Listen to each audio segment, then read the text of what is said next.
time Toronto. I think this is pretty fitting. We were just talking about being happy, being healthy, getting the best out of you. And no way to get the best out of you than to be the best you and be healthy and not have an upset tummy. We have registered dietitian Lydia Knorr with us today to talk about how we can keep the lower region happy, comfortable, and of course stress-free. Yeah. Because this is the month to get stomach problems for some reason. The weather is nice, and then somehow our digestive tract wants to get in the way of us having a good time. You're right. I think because now we're getting prepared for summer vacations and we start to interrupt our schedule, which is, what happens, and then, we upset what we've been working towards, making healthy and good all along. So I think the key is, in terms of, and if I can just sort of throw out there, probably 3/4 of Canadians have digestive issues.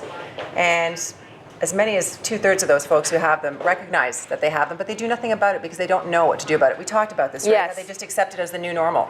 So I guess I have tummy issues, today, and then tomorrow maybe I'll feel better. But you don't have to live your life with digestive issues. I think if you just do a few small things that are really key to making a part of your everyday routine, you'll find that those tummy troubles go away, unless it's something, that needs more medical, serious, that needs more intervention. But typically, digestive issues that people experience are all things that can just be sort of worked out through proper food choices, exercise, hydration, that sort of thing. What I love, Lydia, is because there's so many products in the market that talk about how to, when you get the upset stomach, how to help that go away. But not enough people talk about how to avoid getting them all together. Right. So the really, and obviously, my thing is educating people on nutrition and healthy food choices.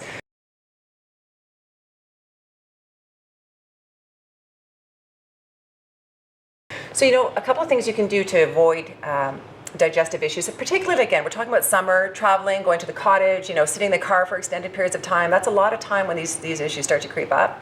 So hydration is so important. We hear about it all the time, keeping hydrated, moving, keeping moving. So yeah, you're sitting in the car, but take a break, walk around. I mean, if it's a relatively short trip, fine. But if it's a long journey, then, plan for that stop. Because, if you're moving, everything else is moving too, right? So you want to make sure that you kind of keep everything in the digestive tract moving as well, right? Okay. I always say mobility equals motility. That's my... Oh, lovely.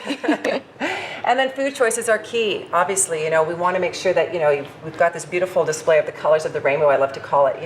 Healthy food choices mean, you're getting the right nutrients, vitamins, and minerals. You're getting the hydration. Oh, am I not... Oh, you can get quiet. Okay, I can keep chatting. Anyway, so, you're getting the hydration. Fiber is important for digestive health. Probiotics, we've all heard about probiotic health. What happens is every individual has their own unique, it's called your microbiome. It's your intestinal flora that sort of is unique to you.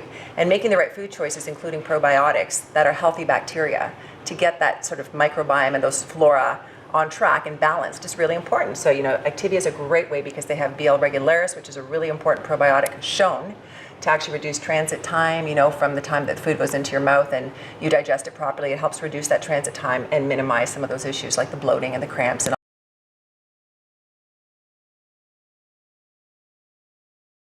all of that stuff that we experience when our gut just isn't on track. I've always heard about yogurt, especially Activia, in connection to feminine health, but I've never heard of it in terms of digestive health. Absolutely. So for both men, women, children, kids, Everybody. puppies, everyone needs to be having yogurt. Yeah, I don't know. You'll have to experiment with the flavors with the puppies, I guess. But, absolutely good for every member of the family for sure. Probiotics are a really key component to digestive health. So, and then just be wise about your introductions, in terms of what you bring into the mix.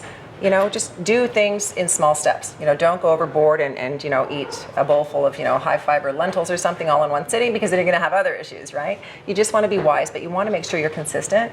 You do these things daily. You introduce the healthy foods into your diet on a regular basis and stay consistent with it. And then those little interruptions like vacations and whatnot, longer trips in the car, really shouldn't be an issue. Now, we have heard a lot about, I think it's almost become trendy to a good extent, gluten. And there's a lot of gluten-free products now. People are going gluten-free diets. How does gluten upset the digestive tract? It will only upset the digestive tract if you actually have an intolerance to gluten. So really, you're right. It is becoming more on trend to go gluten-free. And I think that's where people are sort of directing their focus because they have these digestive issues. Rather than, if you do suspect you have a gluten intolerance, you need to get it properly assessed. There really is no reason. I would never encourage people to go gluten-free without having a proper assessment, because, just eating clean, eating right, introducing the right foods into the diet should be enough to get your digestive tract happy and not have to do anything sort of extreme like removing gluten from the diet, because it does become limiting. And then you are, if you don't have to remove gluten from the diet, you shouldn't, because you're compromising, you're taking away a lot of key nutrients and vitamins and things from the diet by very interesting. gluten-containing foods. So if you don't have to, you shouldn't. Okay. Now, walk me through the best digestive tract day. If we were to go from morning to night, what should we be eating and including in our snacks and meals? For sure. So, again, always want to have something in terms of hydration. Water's the best for sure. Start your day with yogurt, fruit, a source of fiber, so whole grain, cereal or a whole grain slice of bread, something like that. Then again, hydrate. Nuts, seeds, fantastic source of protein. Again, they contain fiber as well. So, I like to always tell people as well, try and make it 5 or 6 small meals a day as well. If you're trying to maybe just, to prohibit the upset, so that you're not overdoing it and loading your body down with too much food in one sitting, break it down to 5 or 6 small meals. And in every meal, have some probiotic, have some protein, have some fiber, have hydration. So every single meal we should be including these? Yeah, and it doesn't have to be a lot. It can be a handful of almonds. It can be, a little 4-ounce container of yogurt. It can be an 8-ounce glass of water. It doesn't have to be a lot. People think, wow, that's a lot of food. But if you go back to Canada's Food Guide and you look at the number of food guide servings they recommend, then really that's a great way to do it over 5 or 6 small meals. Fantastic. Yeah. And now I'd actually really be wondering in terms of mobility. I would love to have yogurt all the time, but it has to be refrigerated. So what do you do to balance that? Right, exactly. So again, and going back to the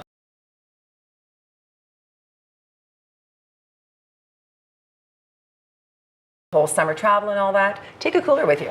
If you're taking, especially if you're going to the cottage, let's say, and you're taking your beverages in a cooler that has ice in it, throw your yogurt in there. Very nice. Or throw it in the freezer. And then it's if you don't have a place to put it somewhere cool and then you want to take it to work with you, let's say, then by the time you get to work, then it's back in its creamy state where you want it. Now we hear a lot about cleanses as well too. Mm-hmm. Do you believe in cleanses in order to help the digestive tract get a fresh start? Your body has its own natural way of cleansing and detoxifying. So I don't think it's necessary to go to that extreme. I think if you eat clean, the way we've talked about, fruits and vegetables, nuts and seeds, good clean fiber choices, yogurt, dairy. If you eat clean, your body's going to respond and be happy. So I don't think you need to really go to an extreme. It's personal choice for sure. But it just make it, it's really quite simple to just make healthy choices every day, all day long, and then your digestive tract will respond appropriately. Well, you're so calm. I actually personally, I know that you got it all figured out. So we'll have more after the break. Lydia's got some great tips on how, again, we can keep traveling and keep our tummies happy, because that's always a problem. Stay tuned. We'll be back in a second. We are back with registered dietitian Lydia Knorr, who's talking all about how to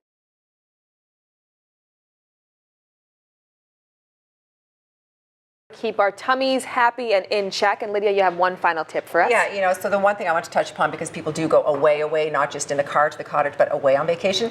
Just remember that the foods that you're eating here at home, you can probably find when you are away as well.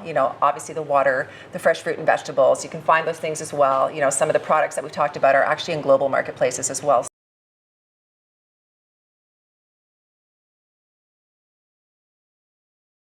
So, you really can stick to your healthy eating plan when you're away too. You just have to do a little bit of, planning. Okay, that sounds fantastic. Speaking of planning, if you need more information, go to activia.ca.